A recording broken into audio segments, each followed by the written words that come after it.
E nesta aula faremos estes dois exemplos sobre vetores. O primeiro exemplo, leia 5 elementos de um vetor e exponha os pares.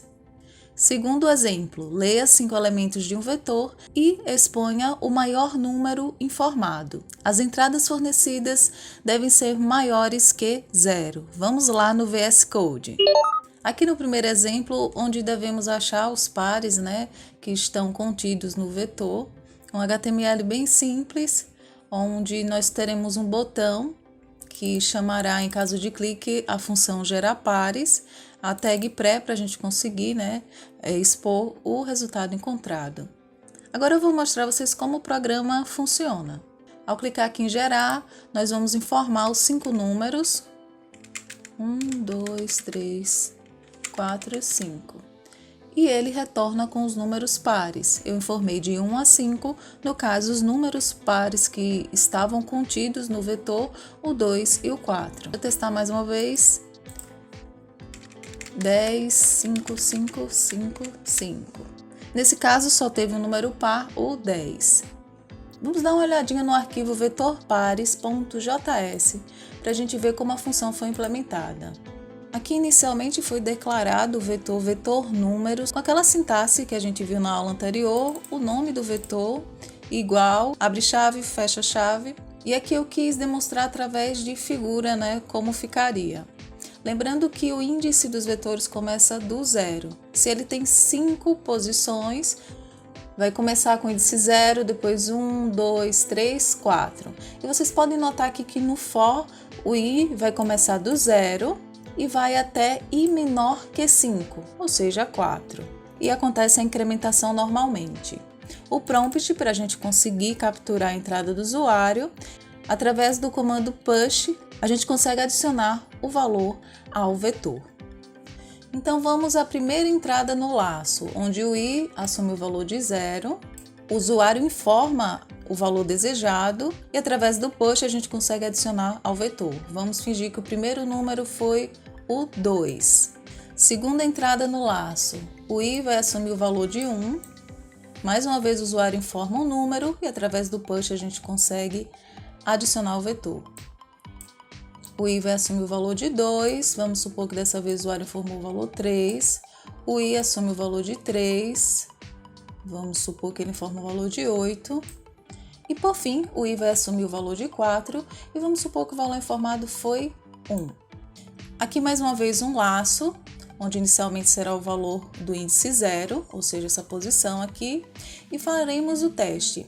Esse valor 2, quando dividido por 2 tem o resto igual a 0, ou seja, ele é par? Sim, tem. Então esse número será impresso, pois ele é par. Mais uma entrada no laço, o i vai assumir o valor de 1 e o valor que está dentro do vetor é 5. 5 quando dividido por 2 tem o resto igual a 0? Não, então ele não vai ser impresso. Mais uma entrada no laço, índice 2, o valor que está dentro do vetor 3. 3 quando dividido por 2 tem resto igual a 0? Não. Mais uma entrada no laço, índice assume o valor de 3. E o valor que está dentro do vetor nesse índice 3 é o valor de 8. 8 dividido por 2 tem resto 0? Sim, tem. E a nossa última volta no laço, índice igual a 4, e 1, quando dividido por 2 tem o resto igual a 0? Não. Então, no final serão expostos esses resultados, 2 e 8. Deixa eu só rodar o programa para a gente testar, com 2, 5, 3, 8, 1. E aqui, como vocês podem ver, o resultado 2 e 8, o resultado 2 e 8. Vamos ao próximo exemplo. Um HTML muito próximo do exercício anterior, onde teremos um botão que, em caso de clique, chamará a função gerar pares e a tag pré para a gente conseguir expor o resultado. Deixa eu só testar aqui o programa. 1, 2, 3, 4, 5.